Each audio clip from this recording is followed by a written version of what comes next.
What is up, guys? Evergreen Fly Guy here once again. Sorry, I'm tilting my camera everywhere to make sure I got it on the right angle. I've been tying flies all night, if you can't tell, but I gotta get it when I got time. So this is gonna be our Valentine's Day special. So Valentine's Day is actually about a couple days away, but I need to get a jump on these things. So I have lots of materials with a Valentine's Day theme. I've got pink, white, red, soft pink, hot pink. I've got a lot of pink because I did a lot of salmon flies earlier, and I still got some of those coming. I just got to figure out what to do because I had all these patterns picked out and then I lost them basically. But I really don't know what we're gonna do. I'm just gonna do this as I record, so you're just gonna see what I come to mind. So hang on, let's get to it. Alrighty, guys. So like I said, we're just gonna work through this together, and I've decided, since I've been doing a lot with these jig heads lately, let's do something with a jig head. And I think I got something cooking already that I think is gonna just absolutely be, well, I don't know about fishable, but it's sure gonna look Valentine's Day themed. So I just got some white UTC thread here, and I'm just gonna start a little white body here on the underside. Get all up behind the jig head, and we'll go down the body. Just get a nice little white thread base going here for what we got cooking, because it's gonna be a little bit. This is gonna be a hefty little jig, I think. Trim that string off. All right. Pink marabou, blood quills.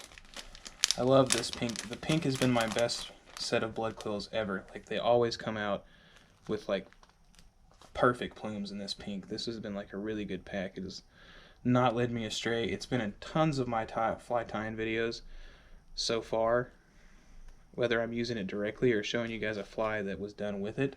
It has just been awesome. I'm gonna have to buy more, I can already tell. And I don't even mind, because it's so awesome. Alright, I got a nice quill. And I'm gonna take and, do I want to make this a tail, or do I want to wrap? You know what? I've been really enjoying the wrap, so let's do the wrap. And grip it and tie. We're gonna tie it in from the bottom just like that, real tight right through here. This stuff I'm using, freaking awesome thread. Can't break this stuff. Well, you can, but don't try. It's tough, that's what I'm saying. So we got that, and if you got some hackle pliers, use your hackle pliers. But like, I never have them on hand. One video, I'm finally gonna have them on hand, I promise, but I don't this time. And I'm just gonna twist around and pull back. Now, if you got a rotary vise, you can turn your vise. I technically have a rotary vise. It's not the smoothest. See, I mean, you can, but, and I'm not going to attempt to use it for this because I feel like I can handle it better with my fingers. The benefit to that rotary vise, though, is going to be that you being able to see this stuff better as it puts down and goes around. I think I see it just fine right here. And you guys can see that other side. I'm looking at getting another camera so I can get two different angles here, because I feel like you guys are losing some of the view from just being able to see on that side. Now I'm just twisting this into itself. This is probably going to be a two quill thing. Maybe I could have stretched out the one, but if you want it nice and full, it's going to need to be a two quill. Two or more, we'll say that, 2 or more. Alright, I'm going to take this back just a little bit, tie down into this so you know everything's good and secure.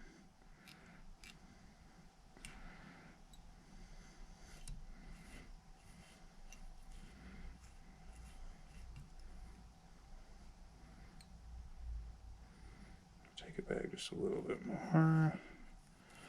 There we go. You can unfurl this just by doing what I'm doing, just picking your fingers through it and pinching it up, pulling it back. So if any of it got tucked in, it'll come out. Keep that right there, but where that first one was started at. Let's find us another good quill. Tie in. That one's a little too tough. Hold on. I'm getting a call at the moment. They'll have to wait. Alright, this is a pretty good quill. I'm just taking the chunky bits out the bottom of it. The useless parts that we don't need for this. This is kind of a short quill. I'm not sure if I want to try it. I'd rather have two equal sized. That way I'm not having to put a third in there, and then I got to find a third that's about the same size, so it's easier just to find the right sized one instead of messing around like that. Jeez. Okay, now we had a bunch of the right size ones just fall out on us, so that's perfect. Let me clean this one out a little better. Cut down on its stem here just a hair. There we go. I'm just cleaning it up. That's the only thing you're not seeing. This is actually kind of a big one. We went from too small to... Hold on.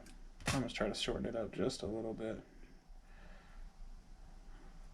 I'm really picky when it comes to these. Alright, that's good. That's about the same size as that previous one. Tie it in the same way. Grip it from the bottom.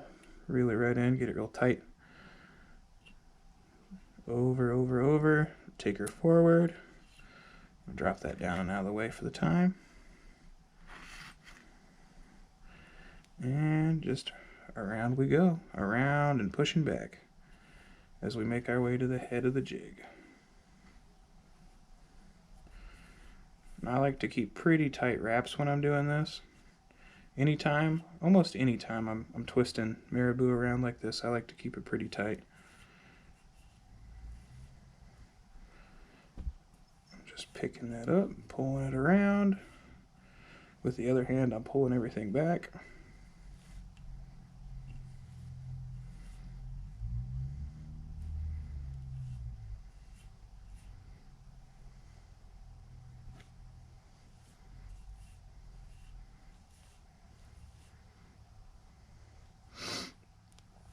Over, over,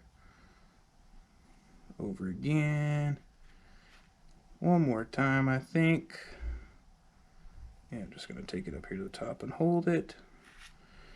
I'm going to get back on my thread here, and I'm going to grip all this and crank down back on it.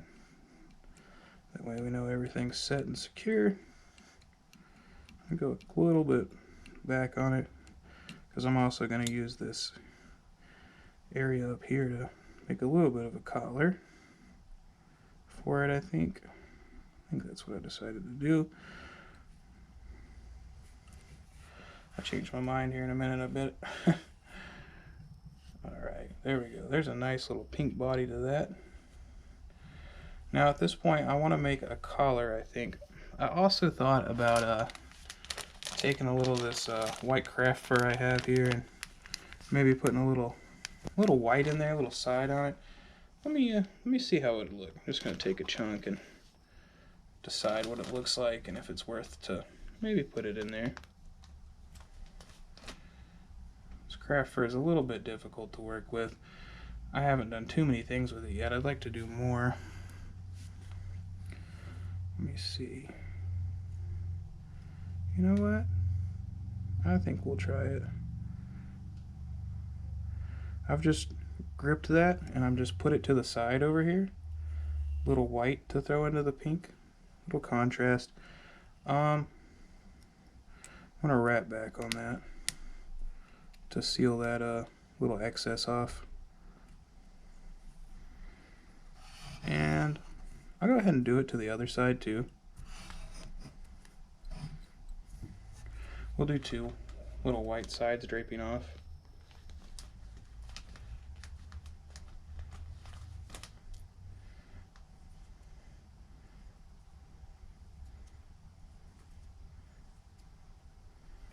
Trying to keep this about even. There we go. We'll just encircle that one more time, just like that. push that down, rock it back in there. Try to keep that real tight as I fold it back in. There we go. Just making a little bit of a thread buildup right there so I can kind of see.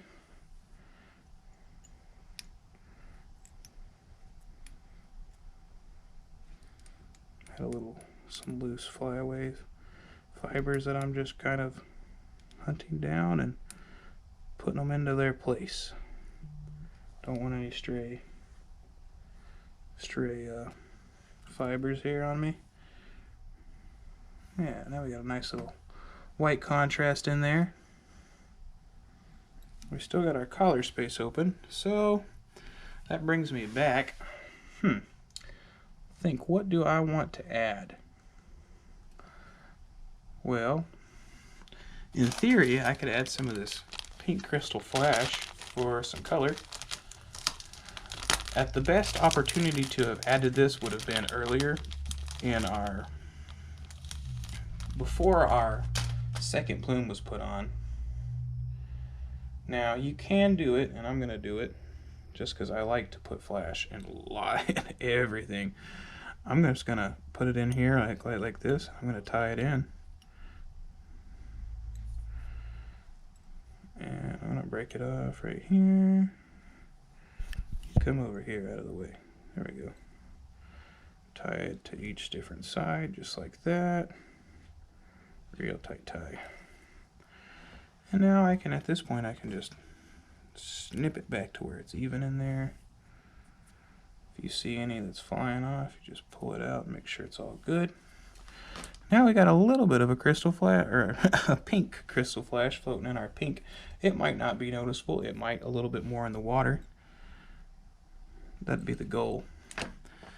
Like I said, this is just a Valentine's Day thing.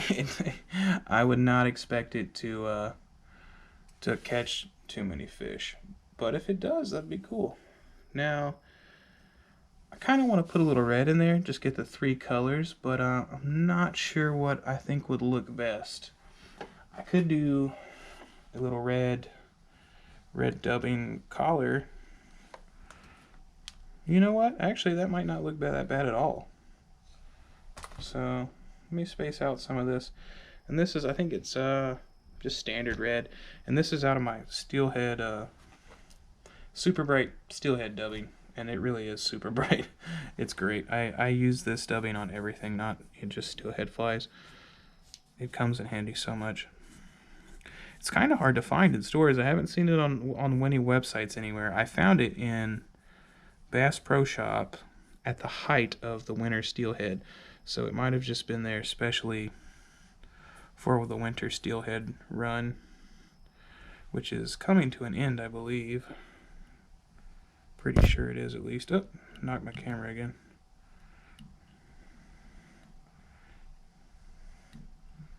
Let me back it up. I want to get this tighter. I thought I had it tight, but I was incorrect. Make sure you guys can still see. Yep, all right. Yeah, now we're tight. Okay, now we're getting tight. All right, now we'll take it around. Oh, hit my thing again.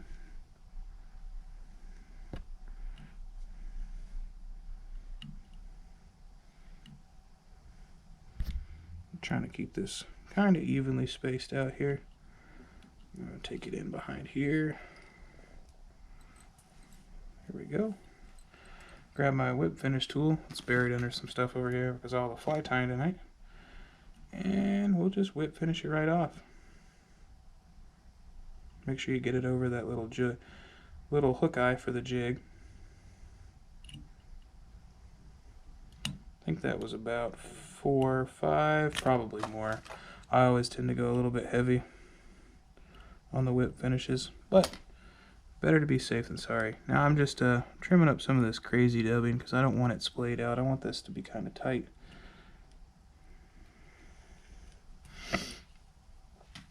And as an extra layer of precaution, as always, a little head cement never hurt nobody at all. Alright guys, there is my Valentine's Day special fly. I thought about doing a couple more for you guys, because I got a lot of pink. I've been tying in a lot of pink. So I thought about doing like a jointed streamer thing, but I just couldn't get anything to come to mind. I've been messing with these jig heads a lot lately, so you know what? It kind of came out pretty interesting. The little white on both sides, little pink flash in there, the red collar. I think that pretty much embodies the Valentine's Day colors, just including the red, but you know, what do you do? You could also take, if you had some small enough eyes, and put a couple eyes on the side of it. I thought about doing it, but my ice eyes that I've been using are just a little too big. They look a little goofy on it. So we'll call it as is. Alrighty guys, that was the Valentine's Day jig head fly. Just wanted to do something a little creative for Valentine's Day. But I hope you guys enjoyed it. Like, subscribe, get out there, catch some fish, go get your Valentine to something. But see you guys next time.